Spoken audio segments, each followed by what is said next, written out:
In our Zoom lectures that we offer to the public at Wellness Quest, there is an attempt to not just be purely commercial. Yes, we do have an inventory, and our most important product has taken years to develop the formulation called New Eden, which is a dietary supplement that replaces or adds to the diet, restores nutrient molecules that were once common in the family garden and orchard, and now in the modern food chain are low or absent or even avoided due by choice, and that it's important to add them back to the inventory, that the cells in your body under the control of the life code in DNA, the chromosomes or genes, require that control cellular synthesis of bioactive structure function molecules that carry out the biochemistry and physiology of life.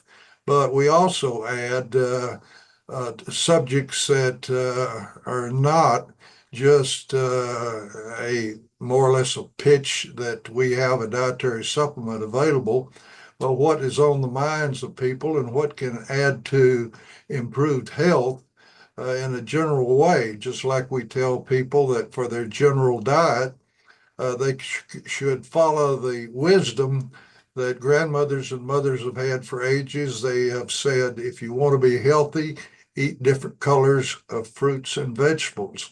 Well, by eating different colors, you get diversity in the inventory of the nutrients that the genes utilize in cellular synthesis to more correctly produce the bioactive compounds that run life.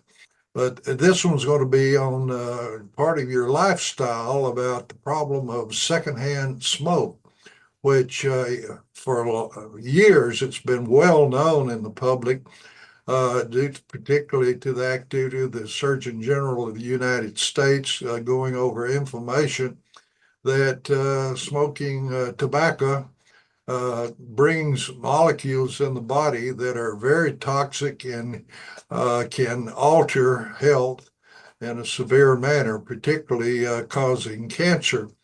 But now they're even finding out if you live in the home with someone or at work where there is smoke going on, that secondhand smoke isn't healthy either. So that's what we're going to talk about in this. And the only way I can relate it to Wellness Quest and our dietary supplement is that with good supply of nutrients, the body can cope with insults that we encounter in our environment or in our food chain that can alter the physiology and biochemistry. And one of them is secondhand smoke. Uh, it's not generally known, but if you can smell a odor, it's being absorbed into the capillaries of the blood circulating through the lungs, and oftentimes it goes to the liver or more often to fat stores. And particularly when you lose weight, this can flood out and be at a much more toxic level. So you want to, in your lifestyle, avoid vapors that, such as from refineries in areas where uh, oil is refined into other products to get gasoline and jet fluid and all.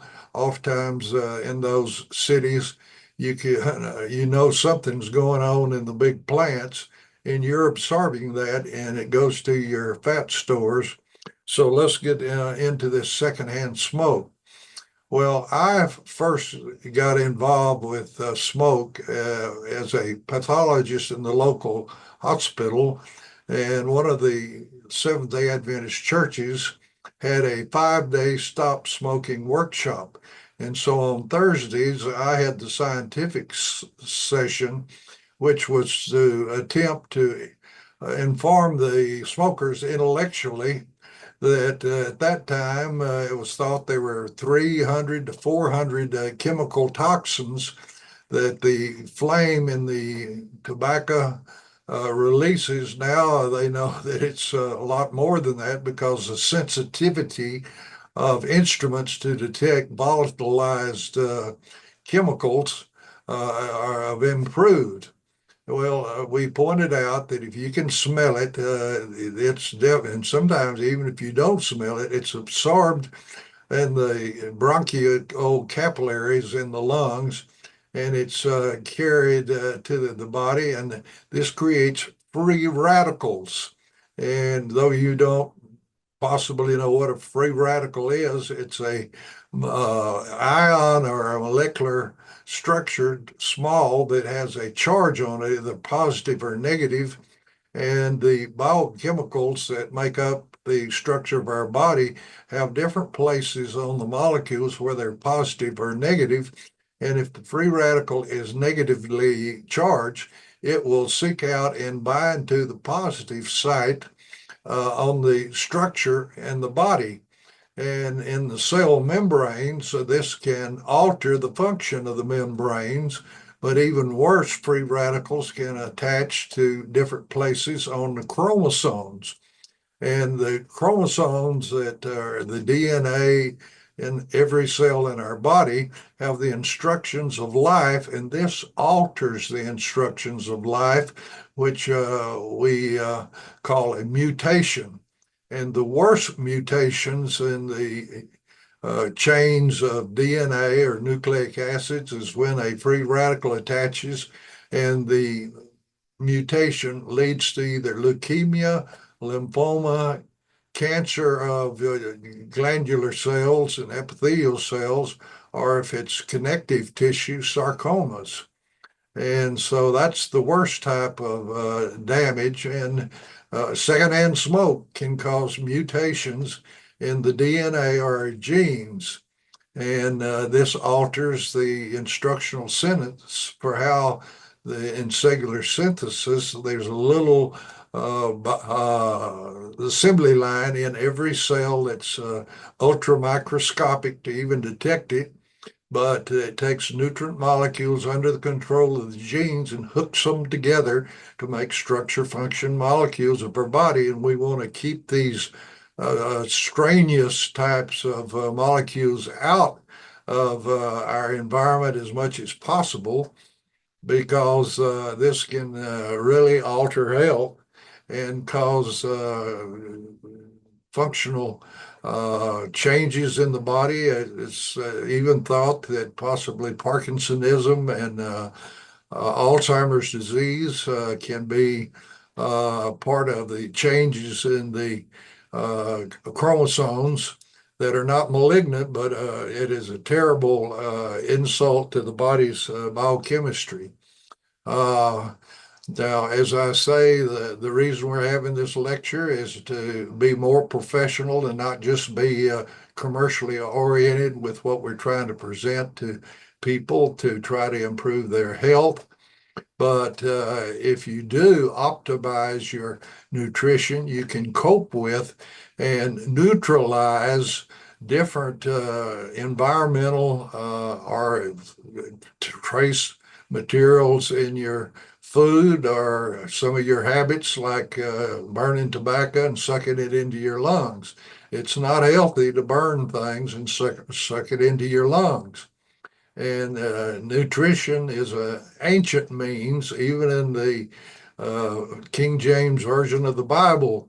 You have verses there that from 5,000 and 2,000 years ago that tell people how to be more healthy.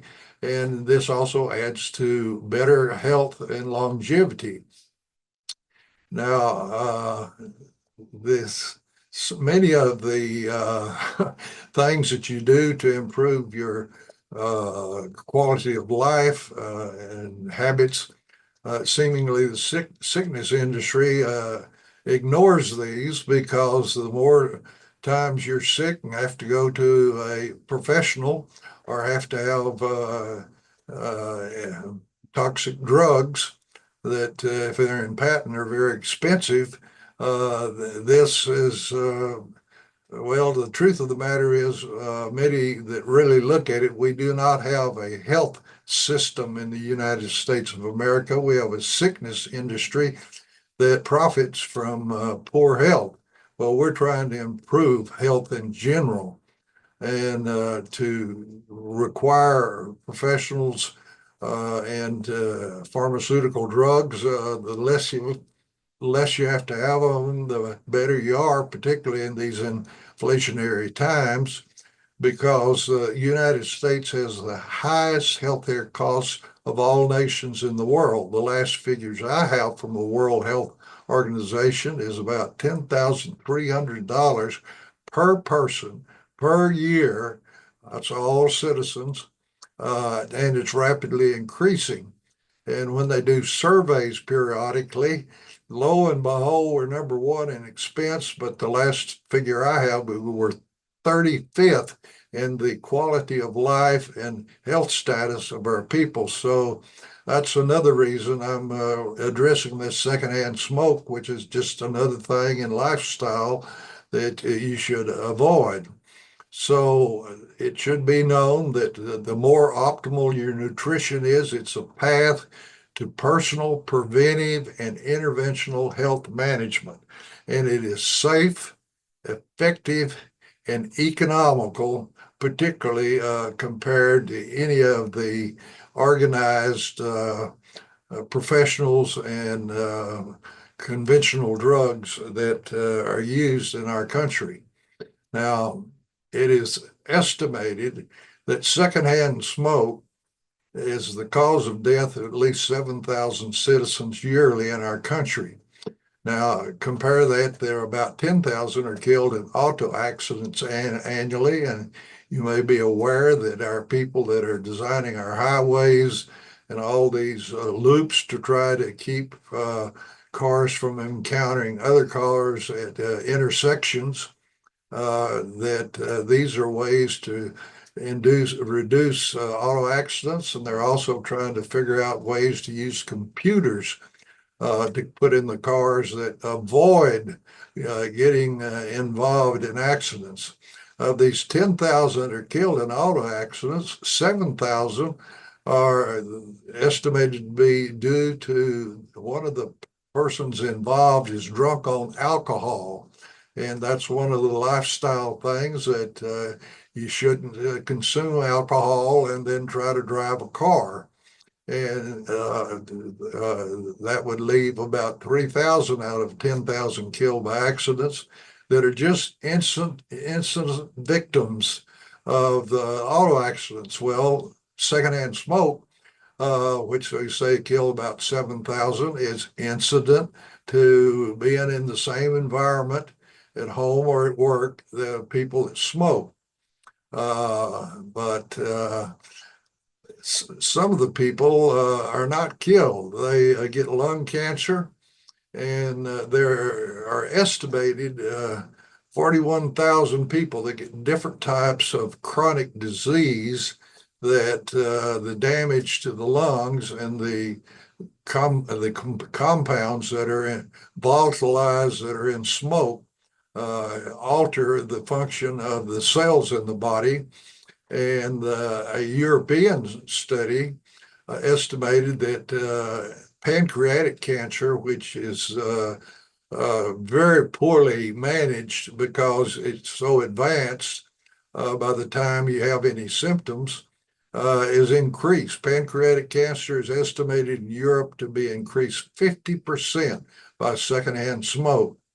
And the pancreatic cancer kills about 90% of its victims in less than 5 years. So that's just one of the worst things that can happen from the free radicals that are released by the chemicals that are in secondhand smoke. They get taken up by the little blood flow through the capillaries that carries it out to maybe be stored in the liver or the fat, or just taken directly to the cells and may attach to the membranes and alter them.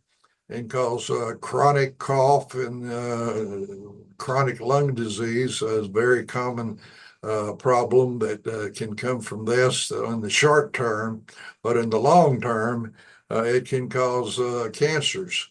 Now, the principal carcinogen in volatilized smoke is benzene, and benzene is a solvent that is oil soluble, and the benzene, the cigarette filters, is not well removed from the smoke, though it gets some of it. But this benzene introduces in mice, it can show.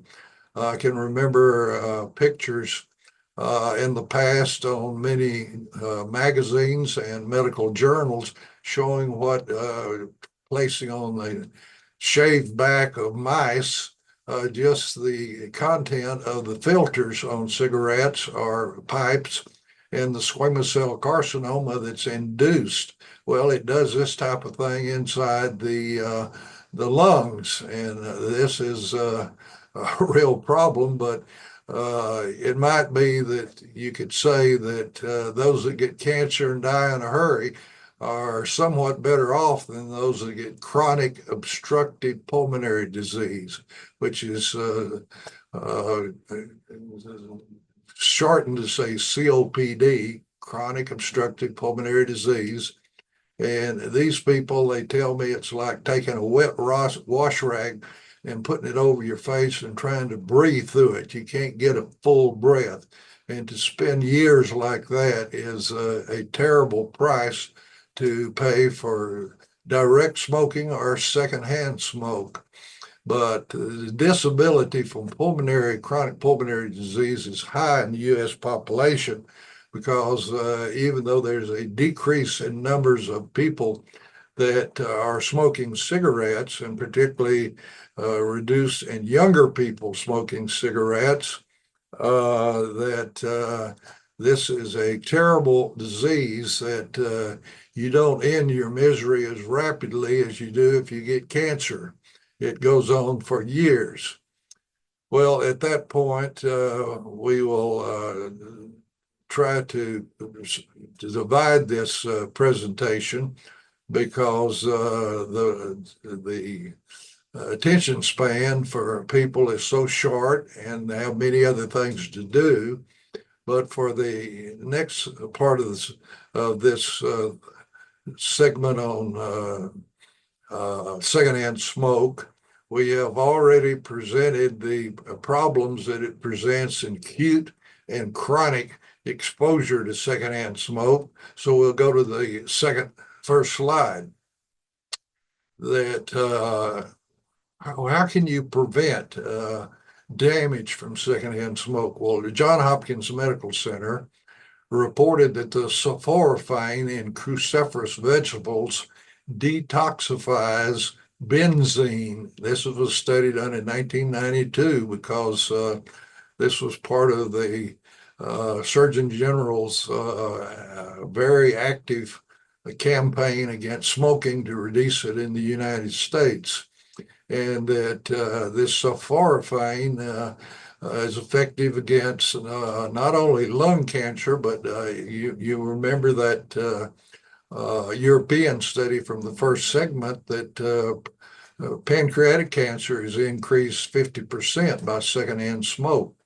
Well, this sulforaphane in cruciferous vegetables, unfortunately, at this point, I would point that in our population, we're not big on turnips and cabbage and broccoli and Brussels sprouts and cauliflower and radishes and green leafy cruciferous vegetables. So the very active compounds in this is an amino acid that has a sulfur added to it, which gives the bite of the cruciferous vegetables, or some people say it makes it, well, the taste of it, you can't threaten children enough to get them to eat it, but even humans tend to avoid it. So we put this in the formulation for New Eden so that you don't have to, even if you don't eat cruciferous vegetables, you can get the benefit of this for the various toxic things that are in our environment, which with secondhand smoke is primarily benzene, but it binds to it and it makes it ineffective. The Hutchinson Cancer Center in Salt Lake City report a 67% instance of eliminating mutations to DNA by sulforaphane that is present in cruciferous vegetables. The University of California, Los Angeles also did studies in parallel and confirmed the benefits that they had found in Utah of the benefits of having in your general diet cruciferous vegetables. So we urge people to include the cruciferous vegetables in their diet as part of the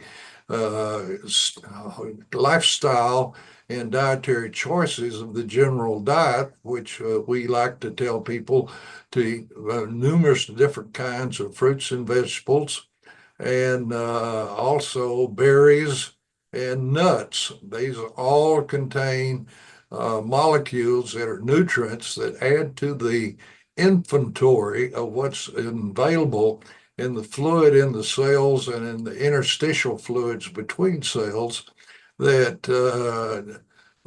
messenger and transport RNA bring together in cellular synthesis to make bioactive molecules, and you don't want those molecules altered by the chemicals and free radicals from smoke. Now, this is just a example of literature about how cruciferous vegetables give health benefits, and it started in 1984, and the up to the last date of 2023 of the papers that have been published that support the fact that adding cruciferous vegetables to your diet reduces the incidence of mutations that lead to cancer. And of course, one of these is the benzene in secondhand smoke. But this is an indicator of the number of papers, because when somebody publishes a paper, some other medical center says, "Oh, I want to check that out." So they will do a study, and you can see how the studies have increased since 1984 about the number of papers that support, and this is scientific proof or evidence of the benefits of having cruciferous vegetables, particularly broccoli in this case, in your diet to reduce the incidence of changing the inflammation inside the cell that can lead to either chronic bronchitis, obstructive bronchitis, or those people that get various kinds of cancer. And of course, one of the most common ones is lung cancer, which is very difficult to manage. Now, the broccoli, in these studies, they find out that there's a glucophage, and it's converted to myosinase that becomes a cancer-fighting sulforaphane that's present in broccoli sprouts. And the sprouts have 10 to 100 times more sulforaphane than the more mature big heads. And I might add that they have found in dips, taking these tips of the young broccoli, they have the molecules in it that are become sulforaphane when we eat them. And this is just some of the papers that we showed you. And the thing is, people dig deeper and deeper into the benefits of cruciferous vegetables. Now, secondhand smoke also causes coronary artery calcification. And this is a good test that usually costs about $100 to $200, where they use a scan externally. You don't have to inject an artery or have the expense of an arteriogram, but you just get the calcium index score as they change the settings on the on the scans to detect calcium in the coronary arteries, which is important because in the United States, coronary occlusion or heart attacks is one of the major causes of death. And unfortunately, women decided that it's, I don't know, stylish to have a cigarette. And they are increasing their rates. In fact, there was a time when women virtually never smoked and virtually never had serious coronary calcifications or lung cancer, but that's increasing, and that the amount of secondary smoke, if it's low, it's only about a 54% increase in calcification with versus controls. If there's moderate exposure to secondhand smoke, it can be up to 60 times more calcium in the coronary arteries. And with high, it can approach 90% level versus controls that live with somebody or work with some environment where there's no one smoking, where you get this secondary smoke. And of course, this was published in coronary artery calcium scores by these authors that we have there. And it was in June of 2017 that this was published. So this is something to keep in mind about staying away from secondary smoke. Not only malignancy and benzene, but it fosters more calcium being deposited in critical arteries. And I might add, anything that's adding to calcification of the arteries of the heart also adds to the calcification of the arteries that take blood to the brain and also to the vessels that go to the retina of the eye. You want to avoid strokes and losing memory and cognition and problems with your vision. Optimal nutrition and lifestyles to avoid secondhand smoke, and choosing in your diet a very broad source of different types of nutrients to increase the inventory that the cells have to make bioactive molecules in cellular synthesis that can cope with and over bind to and reduce problems that the body faces by toxic exposures in the environment. Now, the preamble to the Dietary Supplement Health and Education Act of 1994, which is for short called DSHEA, is originally was a statement that was the preamble, which I had a constitutional attorney inform me that the preamble is just a statement for why the legislation hearings were held and testimonies were given, but it is not part of the federal law. The preamble is just why we considered all this information. The law is the DSHEA established with the federal government, the dietary supplement industry, which was to be monitored by the Food and Drug Administration.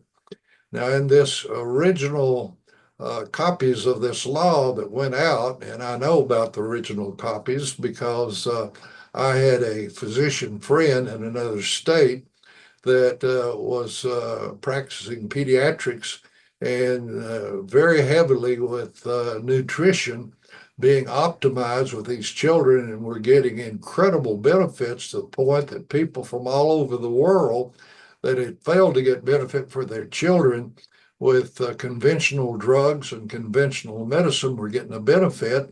And he was hauled before the State Board of Medical Examiners, and they accused him of medical fraud because he was not using pharmaceutical drugs.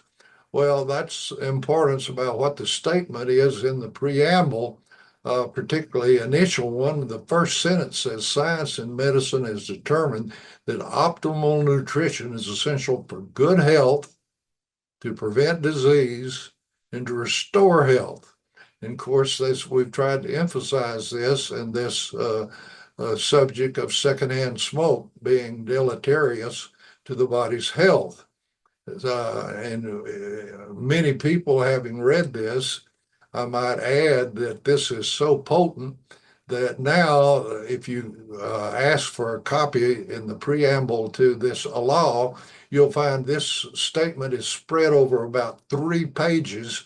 Apparently, there are forces that do not want you to see how important this one statement was that was in the first copies of this law, because many a person says to me, what more would you want?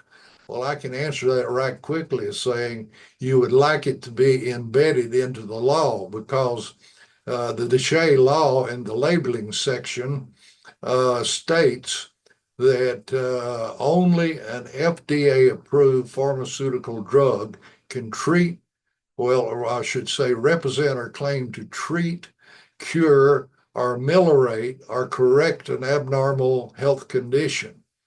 And that includes all diseases and syndromes, which are deviations from normal health. And that's not the truth like is in the preamble. That is a tribute to the political power of the sickness industry in the United States, led by the pharmaceutical industry.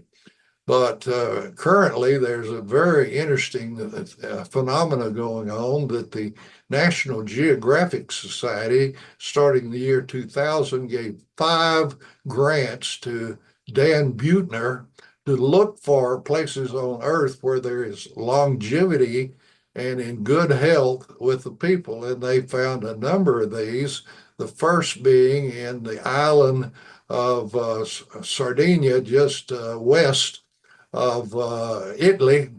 And a researcher from one of the universities there had been studying the population up in the mountains.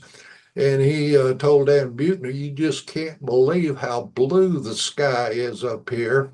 And for this, they call these longevity and good health areas that were found blue zones. And